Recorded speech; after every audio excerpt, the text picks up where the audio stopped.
Hello dear students, आज के lecture में हम लोग बात करेंगे कंपोनेंट्स ऑफ वेक्टर पर। ठीक, आज हम लोग सीखेंगे कि अगर अपन लोगों को किसी भी तरीके का कोई भी वेक्टर दे दिया जाए तो अपन उस वेक्टर को किस तरीके से आई कैप और जे कैप की टर्म्स में क्या करेंगे, रिप्रेजेंट करेंगे। तो आज अपन लोग सीखेंगे कि अगर मेरे पास किसी भी तरीके का कोई भी वेक्टर आ जाए, मेरे को कैसे भी करके उसको आई कैप और जे कैप की टर्म में लिखना है। इट मींस अब मेरा जो मेन एम है, मेरा जो मोटो है वो ये है कि किसी भी तरीके से वेक्टर को कार्टेशियन कोऑर्डिनेट सिस्टम में रिप्रेजेंट करो। इट मींस आई कैप भी आना चाहिए, जे कैप भी आना चाहिए और साथ में के कैप भी आना चाहिए। क्योंकि जब तक अपन लोग फिजिक्स पे डिस्कस करेंगे, जब तक अपन फिजिक्स पढ़ेंगे, अपने पास एक्स वाई जेड ये तीन कोऑर्डिनेट तो आएंगे और इन तीनों कोऑर्डिनेट को क्या बोलता है, ये जो कोऑर्डिनेट बनता है कार्टेशियन कोऑर्डिनेट सिस्टम, इसको अपन बोलते हैं एक तरीके से कार्टेशियन कोऑर्डिनेट सिस्टम। और इसमें जो एक्सिस होती है एक्स वाई जेड, ये तीनों एक्सिस हमेशा एक दूसरे के क्या होती है, परपेंडिकुलर होती है। आई बात समझ में आप लोगों को? तो अब आप देखना कि अपन को पता होता है कि किसी भी वेक्टर के पास क्या होता है, मैग्नीट्यूड होता है और साथ में डायरेक्शन होती है। होता है कि नहीं होता है? अब मैग्नीट्यूड तो अपन कैलकुलेट करेंगे, मैग्नीट्यूड या तो अपन को गिवन होगा। अब अभी तक अब जो डायरेक्शन है उस डायरेक्शन को मैं क्या करूंगा, कैसे भी करके, ठीक है ना, जो भी मुझे प्रोसेस फॉलो करना है वो प्रोसेस फॉलो करके उसको आई कैप, जे कैप या फिर के कैप की टर्म में उस डायरेक्शन को लाने की कोशिश करूंगा। जैसे कि एग्जांपल अपन लोग देखते हैं, पहले सिंपल सा अगर अपन बात करते हैं, सपोज मेरे पास कुछ इस तरीके से एक वेक्टर दे रखा है, ठीक है ना, एक वेक्टर दे रखा है मुझे इस तरीके से, और ये बोला कि मेरे पास ए वेक्टर है। क्या है मेरे पास? ये ए वेक्टर। तो मुझे बोला कि इसका मैग्नीट्यूड फाइंड आउट करो और साथ में इसका डायरेक्शन रिप्रेजेंट करो। तो आप देखना मैंने क्या करा, ठीक, यहां पर एक कार्टेशियन कोऑर्डिनेट सिस्टम दे दिया, एक्स वाई ले लिया, ठीक, और ये इसका क्या हो गया, आप लोगों के पास एक तरीके से ओरिजिन हो गया। अब ये वेक्टर ऐसे जा रहा है। अब मेरे पास दो ऑप्शन है। अब आप देखना मैं क्या करता हूं, यहां से एक टॉर्च ऑन करता हूं, यहां से एक टॉर्च ऑन करता हूं। तो फैक्टर जैसे टॉर्च ऑन करूंगा तो आप देखो इस वेक्टर का पूरा जो शेडो है वो कौन सी एक्सिस पर आ जाएगा, एस एक्सिस पर आएगा कि नहीं आएगा, एज इट इज बिल्कुल ऊपर से बिल्कुल परपेंडिकुलर। जो भी मैं यहां से जैसे टॉर्च ऑन करूंगा इस पूरे वेक्टर का शेडो यहां पर आ जाएगा। तो ऐसी कंडीशन पर अगर मैं बात करूं तो यहां पे अगर मैं बात करूं तो आप एक्सिस है तो फैक्टर यहां पर स्केल होगा तो इस तरीके से स्केल होगा तो जहां तक इसकी परछाई आ रही है, शैडो बन रहा है, ये इसका एक तरीके से क्या बन जाएगा, मैग्नीट्यूड बन जाएगा कि नहीं बन जाएगा। कैलकुलेट करूंगा जैसे स्केल में मेजर करते हैं वैसे मेजर करूंगा। मान लेते हैं ये मेरे पास कितना आया, 5 मीटर। आई बस में अभी डायरेक्शन कौन, देखो इसका पूरा शैडो किस पर आ रहा है, एस एक्सिस पर आ रहा है कि नहीं आ रहा है। इट मींस ये वेक्टर किसके अलोंग जा रहा है, एस एक्सिस के अलोंग जा रहा है। तो मैं इसको कैसे लिखूंगा, मैं इसको लिखूंगा ए वेक्टर इक्वल टू 5 मीटर। ये तो हो गया मैग्नीट्यूड। और डायरेक्शन क्या लिखूंगा, डायरेक्शन लिखूंगा आई कैप। अरे ना बस समझ में। अब आप देखना अगर मैं सपोज यहां से टॉर्च ऑन करता हूं, बिल्कुल यहां से अगर टॉर्च ऑन करता हूं तो आप देखो अगर मैं बात करूं तो वाई एक्सिस पे केवल आपको एक डॉट मिलेगा। डॉट का मतलब अगर मैं बात करूं तो मैग्नीट्यूड कितना हो गया, एक तरीके से 0 हो गया कि नहीं हो गया। मतलब ये वेक्टर अपना पूरा इंपैक्ट कौन सी एक्सिस पे लेके चला गया, एस एक्सिस पे लेके चला गया। तो यहां पे ये कितना हो गया, 5 मीटर, साथ में कितना हो गया, आई कैप हो गया। इसी तरीके से मान लेते हैं कि कोई एक वेक्टर इस तरीके से बी वेक्टर बिल्कुल एज इट इज इस तरीके से, इसका मैग्नीट्यूड और डायरेक्शन फाइंड आउट करना है। तो मैं क्या करूंगा, एक कोऑर्डिनेट सिस्टम लूंगा इस तरीके से एक्स एंड वाई, और ये मेरे पास ओरिजिन हो गया। अब मैं यहां पे से टॉर्च ऑन करता हूं, इस तरीके से। अब आप देखो अगर यहां से टॉर्च ऑन करूंगा तो इसकी जो यहां पे शैडो बनेगी, एक डॉट बनेगा कि नहीं बनेगा। मतलब एस एक्सिस पर इस वेक्टर का मैग्नीट्यूड कितना है आप लोगों के पास, 0 है। लेकिन अगर मैं यहां से टॉर्च ऑन करूंगा इस तरीके से तो फैक्टर इसका मैग्नीट्यूड यहां पर इस तरीके से आएगा कि नहीं आएगा, ये।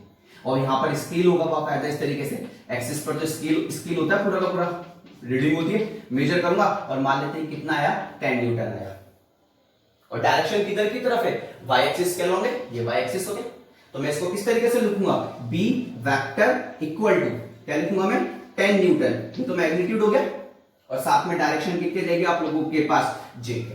तो अब अपन को ऐसा वेक्टर दे दिए जाएंगे और अपन को प्रोसेस फॉलो करके इनको आई कैप, जे कैप और के कैप के टर्म में अपन लोगों को क्या करना है बेटा, रिप्रेजेंट करना है। अब आप बहुत ध्यान से देखना कि यहाँ पे ये जो वेक्टर है ये तो एकदम सिंपल वेक्टर है, ठीक है ना। इसका पूरा इंपैक्ट किसके अलोंग आ रहा है, वाई एक्सिस के अलोंग आ रहा है, इसका पूरा इंपैक्ट एस एक्सिस के अलोंग आ रहा है। लेकिन हर बार ऐसा होगा क्या, नहीं होगा। देखना आप लोग इस चीज को, ये तो एकदम सिंपल सा केस अपन लोगों ने ले लिया कि हाँ मुझे इस तरीके से मैं क्या कर सकता हूँ, कैलकुलेट कर सकता हूँ। तो आप बहुत ध्यान से देखना। अब आप देखना, मान लेते हैं कि इस तरीके से एस एक्सिस हो गई, ये अपन लोगों के पास वाई एक्सिस हो गई, और ये अपन लोगों के पास एक तरीके से क्या हो गया, ओरिजिन हो गया, ठीक है। अब अगर मैं सिंपल सी बात करूं, अब कोई वेक्टर बिल्कुल इस तरीके से है, मान लीजिए कोई वेक्टर ये रखा ए, इस तरीके से ए। अब मुझे बोला कि इसको क्या करो, आई कैप जे कैप की टर्म में क्या करो, रिप्रेजेंट करो, साथ में इसका मैग्नीट्यूड भी बताओ कितना कितना है। आगे पास में तो अभी वेक्टर ए इस तरीके से ना, तो मैंने इसको यहां से उठाया, बिना इसकी डायरेक्शन चेंज करे मैंने यहां पे रख दिया, और इस तरीके से रखा कि इसकी जो टेल है कहां पर आ जाए, इसके ओरिजिन पर आ जाए, इस तरीके से। ये ए वेक्टर हो गया, उठा के आ जाएगी जैसा कैसा रख दिया। अब आप बहुत ध्यान से देखना इस चीज को। अगर मैं यहां पर बात करूं तो अगर मैं ऊपर से टॉर्च ऑन करूंगा तो इस वेक्टर का एस एक्सिस पर यहां से लेके यहां तक मैग्नीट्यूड आएगा कि नहीं आएगा, और अगर मैं यहां से टॉर्च ऑन करूंगा तो इसका जो मैग्नीट्यूड आएगा वो यहां से लेके यहां तक आएगा कि नहीं आएगा। आई बात में, मैंने मान लिया कि इस ए वेक्टर का जो मैग्नीट्यूड आया एस एक्सिस के अलोंग, वो मैंने कितना कंसीडर कर लिया, ए एक्स। अभी ओनली मैग्नीट्यूड की बात कर रहा हूं, क्योंकि एस एक्सिस के अलोंग अगर तो डायरेक्शन मुझे पता है आई के। इसी तरीके से मैंने मान लिया कि ए वेक्टर का वाई एक्सिस के अलोंग जो मैग्नीट्यूड आया वो कितना हो गया, ए वाई। तो मेरे पास ए एक्स क्या है, ए एक्स एक तरीके से magnitude of A vector along X axis. तो ए वाई क्या है आप लोगों के पास, ए वाई हो जाएगा magnitude of A vector along Y axis. आई बात समझ में आप लोगों को। मैं इसको ऐसे ही बोल सकता हूं, ए वेक्टर को मैं क्या बोल सकता हूं तरीके से, कंपोनेंट ऑफ ए वेक्टर। क्या बोलूंगा इसको मैं एक तरीके से, इधर ही लिख देता हूं मैं इसको क्या बोल सकता हूं, component of A vector along X axis. तो ए वाई को क्या बोल सकता हूं, ए वाई को बोल सकता हूं कंपोनेंट ऑफ ए वेक्टर, ठीक है ना। इसकी जगह मैं क्या लिख सकता हूं, कंपोनेंट लिख सकता हूं। तो component of A vector along Y axis. तो देखो इस ए वेक्टर का इंपैक्ट एस एक्सिस पे भी आ रहा है, और इस ए वेक्टर का इंपैक्ट वाई एक्सिस पे भी आ रहा है।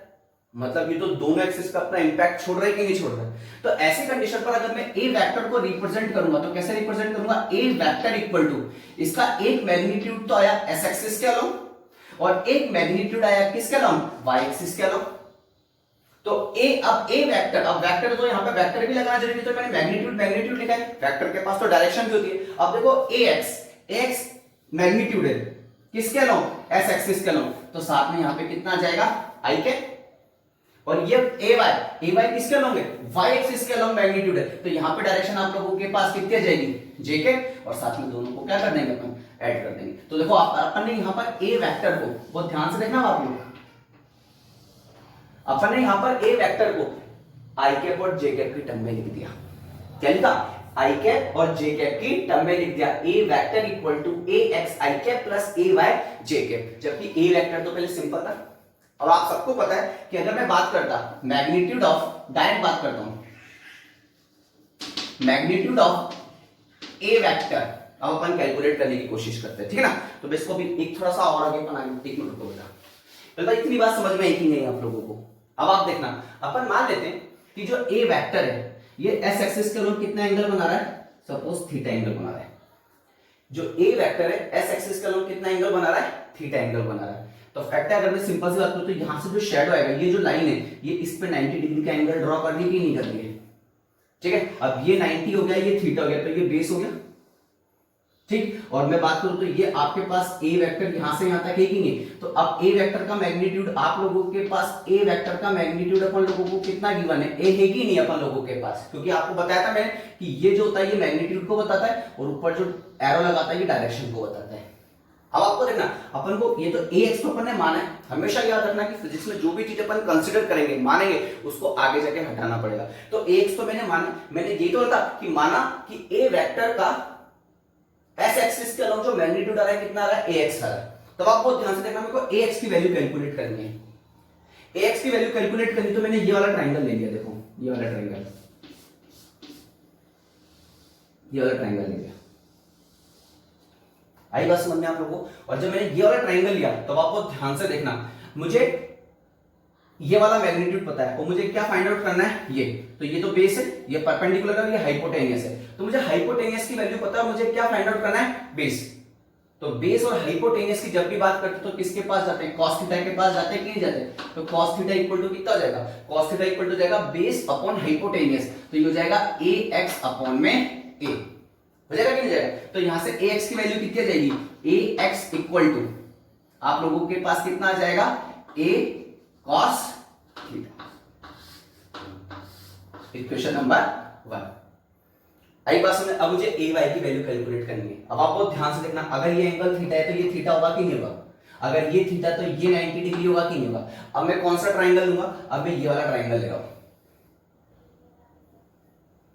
आई बात समझ में आप लोगों को? अब मैं जब ये वाला ट्राइंगल लूंगा तब आप देखना, ये थीटा ये 90 डिग्री, तो ये तो बेस हो गया ना, ये बेस हो गया, ये तो हाइपोटेनियस है, तो ये एक तरीके से परपेंडिकुलर हुआ कि हुआ। और अगर ये परपेंडिकुलर है और हाइपोटेनियस आपको पता है, तो परपेंडिकुलर और हाइपोटेनियस की जब भी मैं बात करता हूं तो किसके पास जाता हूं, साइन थीटा के पास जाता हूं, नहीं जाता हूं। और साइन थीटा के परपेंडिकुलर अपॉन में हाइपोटेनियस, तो ये कितना हो जाएगा, ए वाई अपॉन में ए। तो यहां से ए वाई की वैल्यू कितनी आ जाएगी, ए वाई इक्वल टू आ जाएगा ए साइन थीटा, इक्वेशन नंबर 2। आगे बात समझे आप लोगों को? तो मेरे पास ए एक्स की वैल्यू आ गई कितनी, ए कॉस थीटा, और ए वाई की वैल्यू मेरे पास कितनी आ गई, ए साइन थीटा आ गई। आगे बात समझे? अब आपको ध्यान से देखना, मुझे क्या कैलकुलेट करना है, मुझे कैलकुलेट करना है मैग्नीट्यूड ऑफ ए वेक्टर, मुझे मैग्नीट्यूड कैलकुलेट करना है ए वेक्टर का। तो आप देखो, मैग्नीट्यूड कैलकुलेट करने के लिए मैंने क्या करा, मैंने इक्वेशन 1 का स्क्वायर करा, इक्वेशन 1 का स्क्वायर करा, इक्वेशन 2 का स्क्वायर करा, दोनों को ऐड कर दिया। इक्वेशन 1 का स्क्वायर करा, इक्वेशन 2 का स्क्वायर करा, दोनों को ऐड कर दिया। तो अब LHS LHS एक तरफ हो जाएगा, RHS RHS एक तरफ हो जाएगा। तो देखना अब आप लोग, ये कितना हो जाएगा, ax का स्क्वायर प्लस ay का स्क्वायर इक्वल टू, यहां पे कितना हो जाएगा, a cos थीटा का whole square plus a sin theta का होल स्क्वायर। आगे बात समझे? तो देखना अब आप लोग,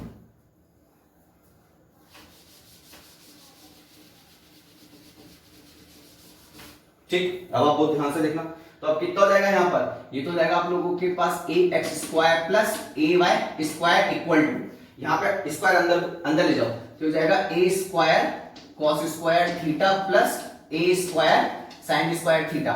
ए स्क्वायर कॉमन ले लो तो अंदर कितना बचेगा, cos square theta plus sine square theta, और cos square sine square theta की वैल्यू कितनी होती है, 1।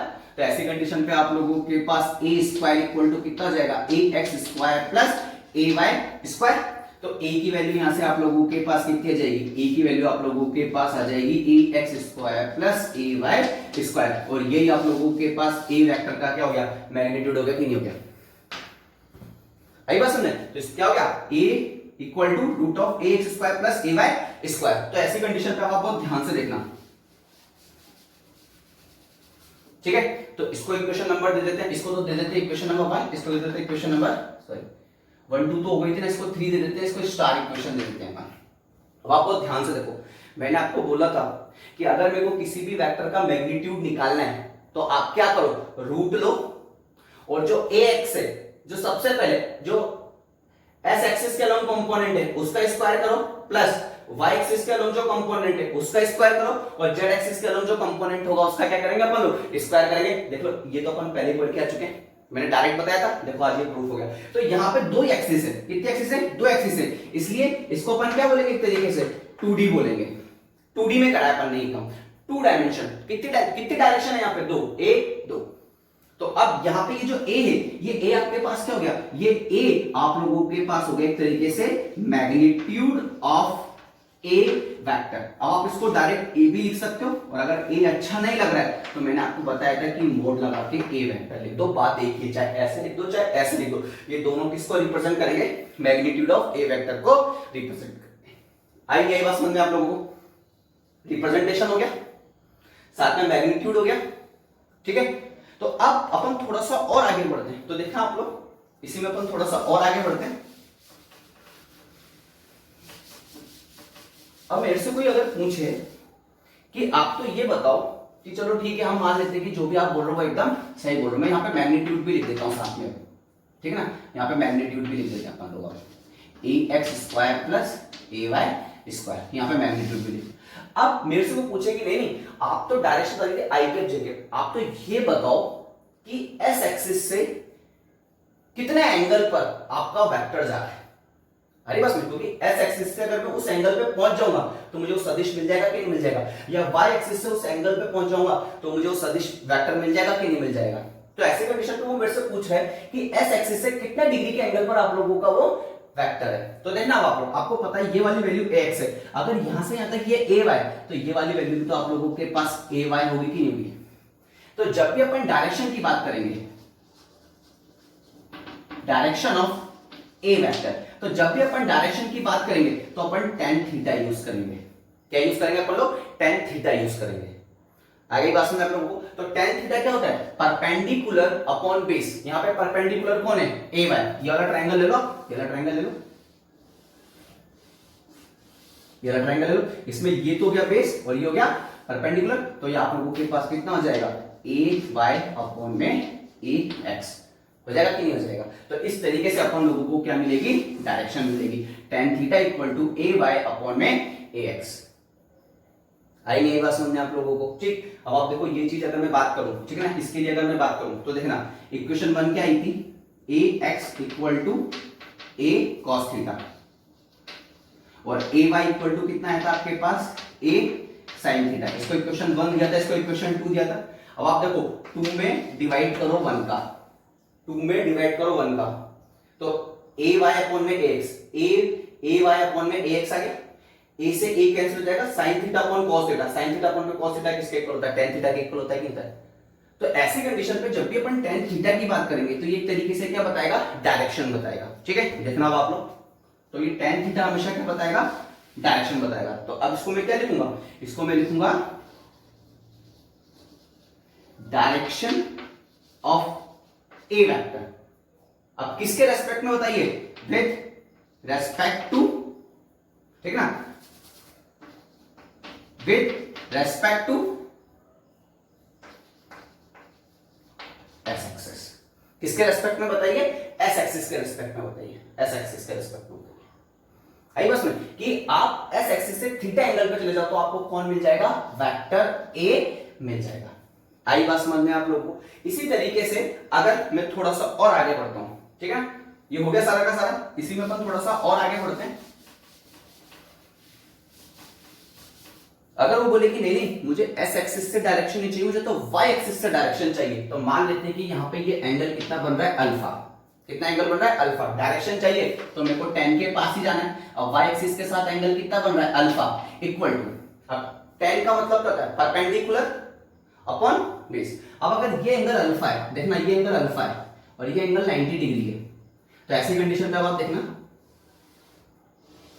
ये वाला ये ट्रायंगल बनेगा कि नहीं बनेगा? ये वाला ट्रायंगल, अब ये अल्फा ये 90 डिग्री, तो ये बेस हो गया कि नहीं हो गया? अगर ये ax है तो ये भी तो ax के इक्वल होगा यहां से यहां तक, आगे बस में, तो ये तो हो गया बेस और ये हो गया परपेंडिकुलर, तो यहां से tan अल्फा इक्वल टू कितना आ जाएगा? ax अपॉन में ay आ जाएगा।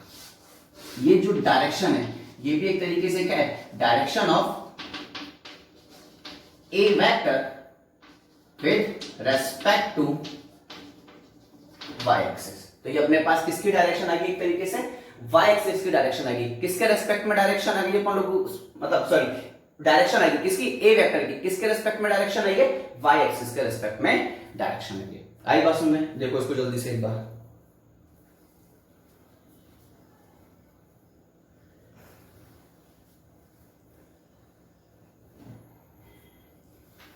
ठीक है।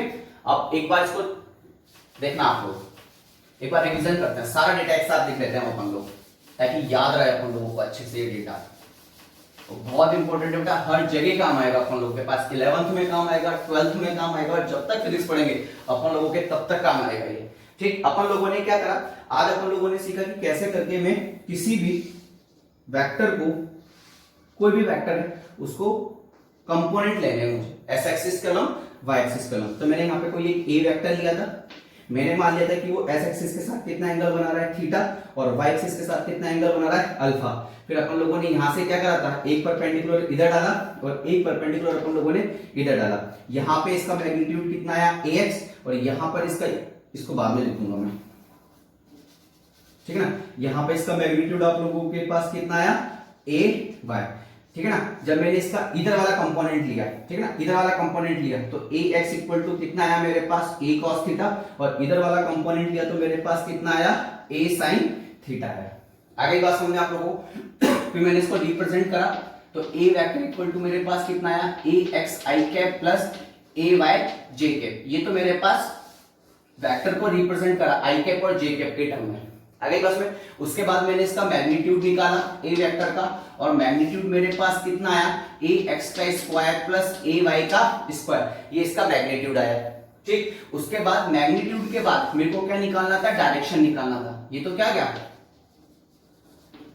Magnitude of A vector. फिर मैंने डायरेक्शन निकाला, डायरेक्शन में मैंने पहले tan थीटा निकाला। tan थीटा क्या है, tan थीटा है आप लोगों के पास direction of A vector with respect to X axis, मतलब एस एक्सिस के रेस्पेक्ट में डायरेक्शन है। जब अपन एस एक्सिस के रेस्पेक्ट में डायरेक्शन की बात कर रहे हैं तो ये कितना आ जाएगा ए वाई अपॉन में ए एक्स आ जाएगा। आगे बात समझे आप लोगों को। और अगर अपन बात करते हैं, मान लेते हैं कि वाई एक्सिस के रेस्पेक्ट में बात करें कि यहां से कितना जाऊं, यहां से कितना जाऊं, तो ये अल्फा बनेगा। तो जो tan अल्फा आप लोगों के पास आएगा वो जस्ट अपोजिट हो जाएगा, ए एक्स अपॉन में कितना हो जाएगा ए वाई हो जाएगा आप लोगों के पास। तो ये जो डायरेक्शन आएगी ये आएगी आप लोगों के पास direction of A vector with respect to Y axis, Y axis के रेस्पेक्ट में आप लोगों की डायरेक्शन आएगी यही बात में। अब आप बहुत ध्यान से देखना, हमेशा याद रखना। अब इसकी शॉर्ट ट्रिक कैसे याद रखनी, आप हमेशा याद रखना। अब ये हमेशा याद रखना कि अगर सपोज कोई भी एक ए वेक्टर, जैसे ये वाला वेक्टर है, ठीक है ना, यहाँ पे एस एक्सिस के साथ इस तरीके से ये एंगल कितना बना रहा है थीटा, ठीक है ना, अल्फा को हटा देता हूं मैं अभी, यहाँ पे ये थीटा बन रहा है। तो हमेशा याद रखना जिस एक्सिस के साथ थीटा बनाएगा, ठीक है ना, या फिर अगर मैं सिंपल रखता हूं जिस एक्सिस के साथ एंगल आएगा उस एक्सिस के साथ हमेशा कौन आएगा कॉस थीटा आएगा। अब देखो अगर यहाँ पे थीटा है तो यहाँ पे तो कोई एंगल नहीं है ना, यहाँ पे तो कोई एंगल नहीं है, और अगर यहाँ पे कोई एंगल नहीं है तो जिसके साथ, जिस एक्सिस के साथ कोई एंगल नहीं है उसके साथ हमेशा कौन आएगा आप लोगों के पास साइन थीटा आएगा। तो जिस एक्सिस के साथ थीटा उसके साथ कॉस आएगा, और जिसके साथ कोई एंगल नहीं है उसके साथ हमेशा कौन आएगा साइन आएगा। और अपन को सिंपल सा ये याद रखना है। अब ये जो चीज अपन लोगों ने लिखी है कितने में लिखी है 2D में, 2D में मतलब दो ही डायरेक्शन है एक्स वाई। अगर 3D की बात करूं, तीनों डायमेंशन यूज करूं एक्स वाई जेड, तो मैग्नीट्यूड कैसे लिखूंगा, मैग्नीट्यूड लिखूंगा ए वेक्टर इक्वल टू रूट में ए X square plus A Y square plus A Z square. ये जो मैग्नीट्यूड आएगा ये किसका मैग्नीट्यूड आएगा 3D वेक्टर का मैग्नीट्यूड आएगा। 3D का मतलब जिसमें तीन आई कैप जे कैप और के कैप तीनों होंगे तो वो आपके पास मैग्नीट्यूड किसका होगा, आप लोगों के पास किसका होगा। आई बात समझ में आप लोगों को। ठीक, चलो अपन इससे रिलेटेड कुछ क्वेश्चंस देखते हैं तो और अच्छे से ये चीज अपन को क्लियर होगी। ठीक, देखना बेटा।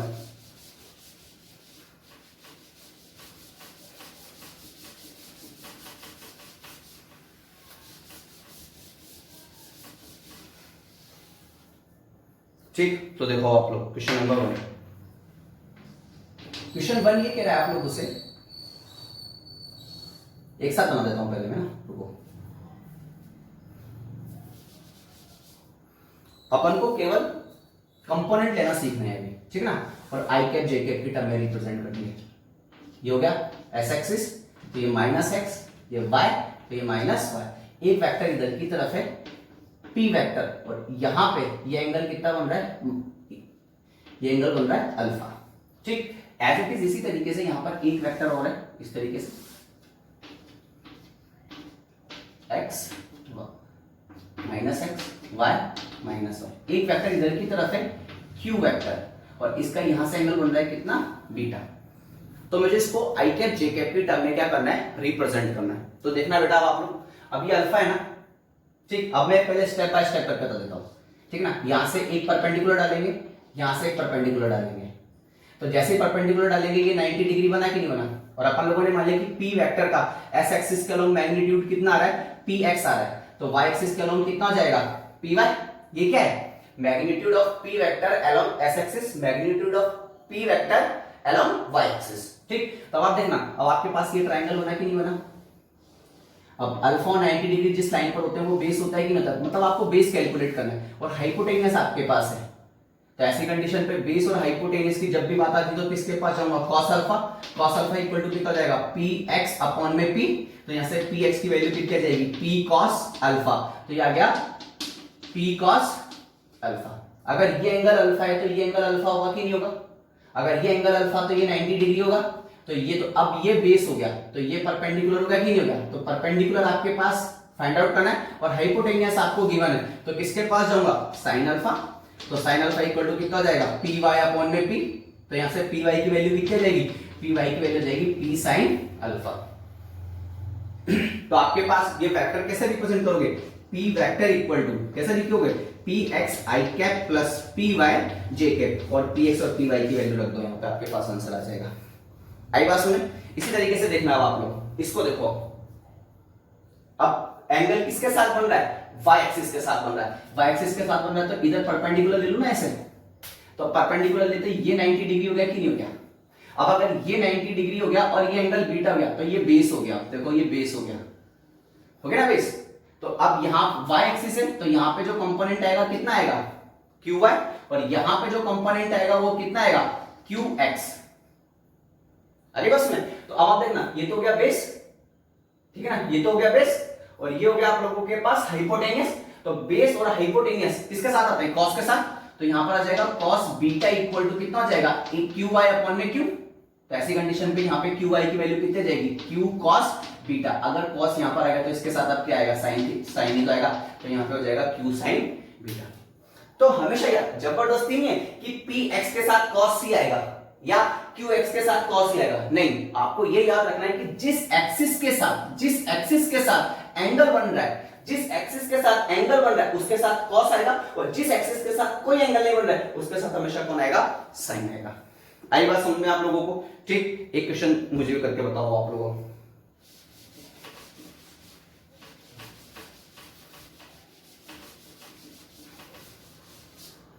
क्वेश्चन देखना आप लोग,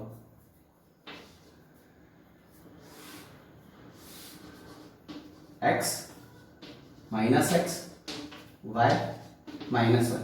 मान लेते कि कोई वेक्टर इधर की तरफ है r वेक्टर और ये एंगल बन रहा है आप लोगों के पास बीटा। जल्दी से मुझे इसको आई कैप जे कैप के टर्म में रिप्रेजेंट करके बताओ।